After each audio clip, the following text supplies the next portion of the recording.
Shalom, Bapak Ibu Saudaraku yang dikasihi oleh Tuhan kita Yesus Kristus. Tanpa terasa kita sudah ada lagi di bulan ke-8 atau bulan Agustus. Dan itu artinya kita terus beranjak dari satu fase waktu ke waktu yang lain. Dan kadang di tengah segala kesibukan kita lupa bahwa waktu itu tidak pernah menunggu kita, waktu terus berjalan.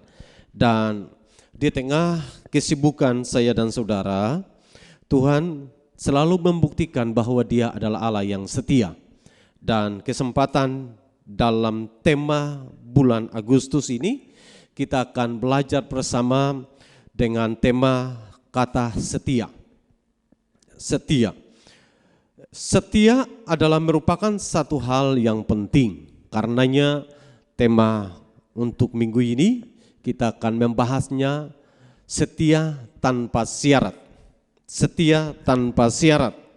Dalam 2 Timotius pasal 2 ayat 1 sampai dengan ayat yang ke-13, firman Tuhan berkata begini. Sebab itu, hai anakku, jadilah kuat oleh kasih karunia dalam Kristus Yesus.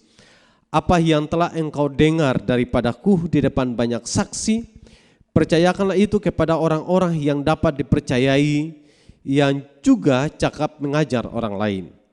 Ikutlah menderita sebagai seorang prajurit yang baik dari Kristus Yesus. Seorang prajurit yang sedang berjuang tidak memusingkan dirinya dengan soal-soal penghidupannya, supaya dengan demikian ia berkenan kepada komandannya. Seorang olahragawan hanya dapat memperoleh mahkota sebagai juara apabila ia bertanding menurut peraturan-peraturan olahraga. Ayat yang ke-6, seorang petani yang bekerja keras haruslah yang pertama menikmati hasil usahanya. Perhatikanlah apa yang kukatakan. Tuhan akan memberi kepadamu pengertian dalam segala sesuatu. Ingatlah ini, Yesus Kristus yang telah bangkit dari antara orang mati, yang telah dilahirkan sebagai keturunan Daud. Itulah yang kuberitakan dalam Injilku. Karena pemberitaan Injil inilah aku menderita, malah dibelenggu seperti seorang penjahat, tetapi firman Allah tidak terbelenggu. Karena itu aku sabar menanggung semuanya itu bagi orang-orang pilihan Allah, supaya mereka juga mendapat keselamatan dalam Kristus Yesus dengan kemuliaan yang kekal. Benarlah perkataan ini, jika kita mati dengan Dia, kita pun akan hidup dengan Dia. Jika kita bertekun, kita pun akan ikut memerintah dengan Dia. Jika kita menyangkal Dia, Dia pun akan menyangkal kita. Jika kita tidak setia, Dia tetap setia, karena Dia tidak dapat menyangkal dirinya. Nah, Bapak Ibu Saudara yang dikasihi Tuhan, kata setia dalam terjemahan Kamus Besar, Kamus Bahasa Indonesia, memiliki arti berpegang teguh. Kata berpegang teguh diterjemahkan pada janji, pendirian, dan sebagainya. Tetapi kata setia juga memiliki arti patuh atau taat. Dengan demikian, apakah kata setia itu sangat penting? Saya percaya jawabannya ya. Karena itu Amsal memberi jawaban kepada kita begini. Amsal 19 ayat yang ke-22 dikatakan begini. Sifat yang diinginkan pada seseorang ialah kesetiaannya. Lebih baik orang miskin daripada seorang pembohong. Jadi Amsal menulis dan menekankan bahwa sifat yang diinginkan seseorang adalah kesetiaannya. Apakah orang yang setia itu banyak? Dan ini pertanyaan. Jawabannya Amsal 20 ayat yang ke-6 dikatakan begini. Banyak orang menyebut diri baik hati, tetapi orang yang setia, siapakah menemukannya? Dalam terjemahan bahasa Indonesia sehari-hari katakan begini, banyak orang mengaku dirinya adalah kawan, tetapi yang betul-betul setia sukar ditemukannya. Jadi kesimpulannya bahwa apakah orang yang setia itu banyak? Jawaban penulis Amsal, kurang. Jawaban penulis Amsal sedikit. Sehingga dengan demikian kata setia perlu bagi kita selaku anak-anak Tuhan. Di tengah jumlah orang yang kurang setia, kita harus bisa membuktikan kita orang setia. Ada beberapa tipe orang yang setia. Ada yang karena ada maunya, setia dia karena ada maunya. Kesetiaan dia karena ada motif, ada motivasi di balik kesetiaannya. Ada yang setia karena terpaksa. Ada yang setia karena supaya cepat selesai. Ini bicara tentang sebuah pekerjaan. Jadi ingin cepat-cepat selesai, karenanya dia kerjakan asal-asalan. Ada yang setia karena komitmen.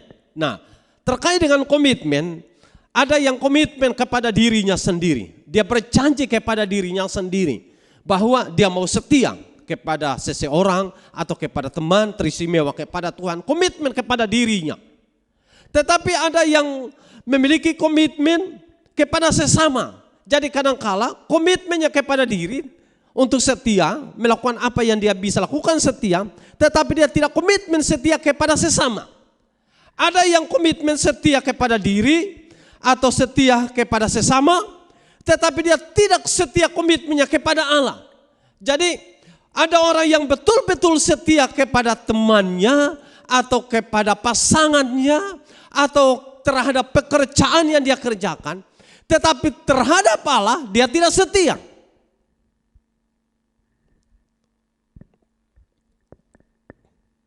Sadar atau tidak, tapi kesetiaan diminta Tuhan dari hidup kita.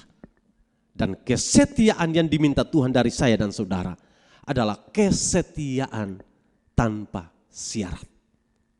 Kesetiaan kita dituntut Tuhan harusnya kesetiaan tanpa syarat. Alasannya adalah karena Tuhan Yesus telah mengorbankan dirinya dan mati bagi manusia tanpa syarat. Tidak ada syarat yang Tuhan minta dari saya dan saudara untuk mengorbankan dirinya. Tidak ada syarat. Dan karena itu kita pun mengiring Tuhan, kesetiaan kita haruslah tanpa syarat. Kristus mati tanpa syarat. Kenapa? Karena alasan kuatnya dia mati karena mengasihi saya dan saudara. Kesetiaan yang diminta Tuhan adalah tanpa syarat. Karena itu kesetiaan harus diikat. Saya dan saudara, kesetiaan kita semua harus diikat dengan apa yang namanya kasih. Sehingga ketika kasih mengikat kesetiaan kita semua, maka kesetiaan kita menjadi sebuah kesetiaan tanpa syarat. Kesetiaan seseorang tanpa kasih, maka kesetiaannya apa yang tadi saya katakan tipenya, kesetiaan karena ada motivasinya. Kesetiaannya karena terpaksa. Kesetiaannya karena supaya cepat selesai. Kesetiaannya karena ingin sesuatu yang menurut dia baik. Walaupun menurut orang lain tidak baik. Dan kesetiaannya adalah sebuah kesetiaan yang sesungguhnya harus dilakukan berdasarkan apa yang dituntut Allah. Yaitu kesetiaan tanpa syarat. Dan kesetiaan tanpa syarat harus diikat dengan kasih. Harus dipenuhi dengan kasih. Sehingga dengan demikian kita temukan ciri setia tanpa syarat. Apa yang Paulus sampaikan dalam suratnya kepada Timotius selaku anak didik. Dan Paulus memberikan pesan kuatnya kepada Timotius agar supaya seorang prajurit, dikatakan bahwa kesetiaan tanpa syarat akan ada ciri di sana. Ayat yang ketiga, bahwa dia akan ikut menderita. Jadi dia tidak pusing. Seorang prajurit yang baik, seorang pejuang, seorang anak-anak Tuhan, kesetiaan tanpa syarat dia akan ikut menderita. Kenapa banyak orang tidak bisa ikut menderita dalam mengiring Tuhan? Mereka ketika di tengah persoalan, di tengah tekanan, mereka tinggalkan Tuhan. Kenapa? Karena mereka tidak mengikut Tuhan dengan komitmen sebagaimana yang sudah tadi saya katakan, komitmen setia tanpa syarat. Orang yang setia tanpa syarat. Dia tidak peduli penderitaannya seberapa besar, dia tidak akan peduli. Karena sekali lagi kesetiaannya diikat oleh karena kasih. Di dalam ayat yang keempat, kesetiaan tanpa syarat pikirannya orientasi untuk menyenangkan sang Tuhan, atau orientasinya menyenangkan komandannya. Orientasinya adalah bagaimana menyenangkan Tuhan. Dan kesetiaan seseorang tanpa syarat, dia akan berusaha semaksimal mungkin untuk melakukan apa yang Tuhan kehendaki. Dalam mengiring Tuhan sudah tentu kesetiaan kita tanpa syarat artinya bahwa kita tidak lagi berpikir menyenangkan diri, tidak lagi berpikir menyenangkan kedagingan kita, tidak lagi berpikir bagaimana kehidupan kita ini rugi atau untung. Yang namanya kesetiaan tanpa syarat, dia tidak akan memusingkan kepentingan dirinya. Dia selalu berpikir bagaimana menyenangkan Tuhan. Ciri setia tanpa syarat yang ketiga adalah mengikuti semua aturan. Kita punya firman Allah, dan firman Allah mengatur semua tentang tatanan kehidupan kita. Di dalam ayat yang kelima, Paulus menggambarkan seorang olahragawan untuk bisa menjadi seorang juara, maka dia harus mengikuti semua peraturan. Sekalipun dia masuk garis finish yang pertama, tapi kalau dia curang, maka dia istilahnya juara dia akan dianulir atau dianggap batal. Jadi seorang olahragawan dia harus bertanding dengan mengikuti semua peraturan-peraturan. Sama dalam mengiring Tuhan. Kesetiaan tanpa syarat, dia akan ikuti semua aturannya. Dia tidak pusing apakah itu senang, dia tidak pusing apa itu baik menurut dia, atau dia tidak pusing apa itu sukar menurut dia. Dia tidak pusing. Jelasnya dia tetap berusaha untuk ikuti semua peraturan-peraturan. Ciri yang berikut tentang setia tanpa syarat akan sabar. Nah, Paulus menggambarkan seorang petani dalam ayat yang ke-6. Biasanya seorang petani menanam sebuah tanaman dan dengan sabar menunggu sampai tanaman itu bisa menghasilkan buahnya. Dan dia tidak akan pernah bosan menunggu. Walaupun mungkin kadang-kala bagi orang lain membosankan, tapi bagi seorang petani setelah dia menanam tanaman, dia akan menunggu sampai hasil itu dia bisa nikmati. Dan Paulus menggambarkan ini tentang seseorang yang setia, seorang prajurit, seorang anak-anak Tuhan. Setia, berarti dia harus bisa sabar. Kalau seseorang dia anggap setia tapi tidak sabar menunggu, maka sesungguhnya dia tidak setia. Seseorang yang dikategorikan setia, maka dia akan sabar menunggu. Apa yang bisa saya sampaikan? Sabar menunggu jawaban Tuhan. Sabar menunggu waktu Tuhan. Sabar menunggu jalan keluar. Sabar menunggu berkat-berkat alam. Sabar menunggu kesembuhan bagi yang sakit. Sabar menunggu jalan keluar di tengah kesulitan yang kita hadapi. Kita sabar menunggu. Diibaratkan seorang petani yang dengan setia menunggu kapan waktunya menuai hasil dari apa yang dia tanam. Sabar menunggu. Seorang yang setia tanpa syarat, dia akan sabar. Yang terakhir, ciri setia tanpa syarat. Nah, ini banyak yang ditakutkan. Tapi Paulus memberikan contoh. Saya memberikan statement setia tanpa syarat berarti dia siap mati. Ayat yang ke-11. Seorang yang setia tanpa syarat berarti dia siap mati. Benarlah perkataan ini, jika kita mati dengan dia, kita pun akan hidup dengan Dia. Seorang anak Tuhan, seorang pengikut Tuhan, kita harus bisa setia sebagaimana yang Paulus sampaikan dalam ayat-ayat ini. Sudah tentu tidak mudah karena harganya juga tidak murah. Tapi apa yang kemudian kita belajar dari sini? Kita temukan bahwa Kristus telah memberikan contoh, Kristus telah memberikan teladan, Kristus tanpa syarat telah berkorban bagi saya dan saudara. Bila ditemukan ciri-ciri seperti di atas, Amsal menuliskannya begini, Amsal 25 ayat yang ke-13. Ini bicara tentang orang yang setia. Karena sejak awal sudah tadi saya katakan, Amsal menuliskan orang yang setia itu kurang, orang yang setia itu sedikit.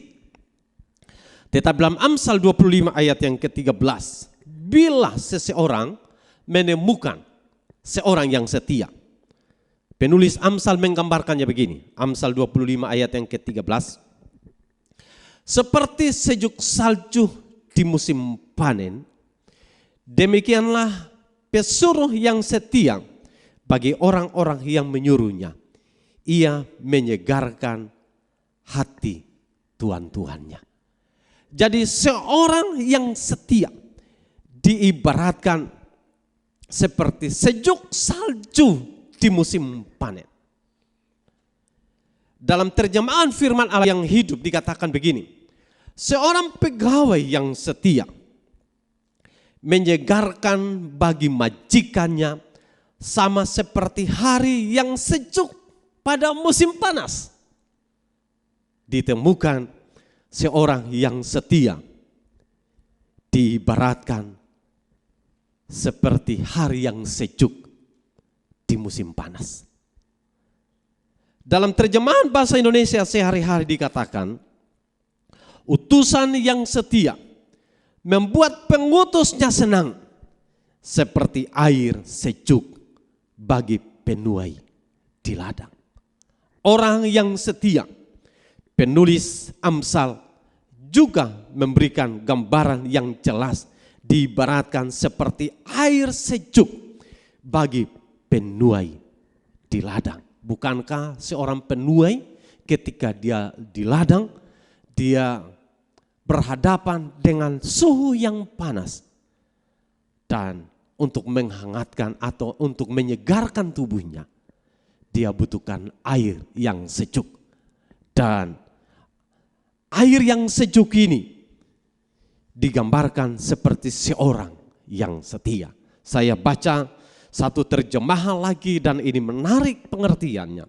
Seperti sejuknya air dingin di musim panas, demikianlah utusan yang setia bagi orang yang mengutusnya. Kesimpulannya adalah setiap orang pasti haus akan kesetiaan. Setiap orang pasti merindukan kesetiaan. Dan sebuah pernikahan dibutuhkan kesetiaan dari pasangannya. Sebuah pekerjaan butuh kesetiaan dalam melakukannya. Membangun persahabatan butuh kesetiaan. Mengiring Tuhan butuh kesetiaan. Dan Tuhan meminta itu dari saya dan saudara. Karena Tuhan telah memberikan teladan terbaik bagi kita tentang kesetiaan. Bahkan Kristus mati sampai mati di tiang kayu salib. Kita ingat mungkin seorang yang ingin membuktikan kesetiaannya.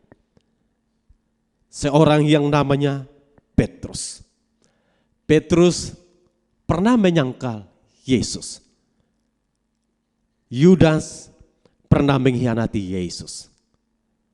Petrus di akhir hidupnya, ketika dia ada di Roma, dan pada waktu dia ada di kota Roma, Kaisar Nero membunuh orang-orang yang mengikut Tuhan. Dan pada waktu dia membunuh setiap orang yang mengikut Tuhan, termasuk Petrus di dalamnya. Dan murid-murid yang lain ketika mereka mendengarkan bahwa Kaisar Nero akan membunuh orang-orang termasuk Petrus. Dan ketika itu Petrus terpengaruh dan dia lari untuk menyingkir keluar dari kota Roma. Di depan pintu gerbang kota Roma. Dia melihat Yesus sedang menuju ke arahnya. Dan Petrus tersungkur sambil bertanya, Yesus kemana? Dan Yesus menjawab bahwa saya akan kembali ke Roma untuk mati kembali. Dan ketika Petrus mendengarkan itu, dia mengambil komitmen, ini saatnya saya akan mati, tersalib. Dan sejarah mencatat, Petrus tidak mau dia mati seperti Yesus mati. Petrus mau mati dengan kaki di atas dan kepalanya ke bawah. Artinya kematian Petrus menjadi sebuah kematian yang berbeda dengan kematian Yesus. Tetapi Petrus ingin dia buktikan bahwa dia ingin setia sampai mati. Tuhan Yesus memberkati kita semua lewat kebenaran firman Allah yang sudah saya sampaikan. Tuhan Yesus memberkati kita semua.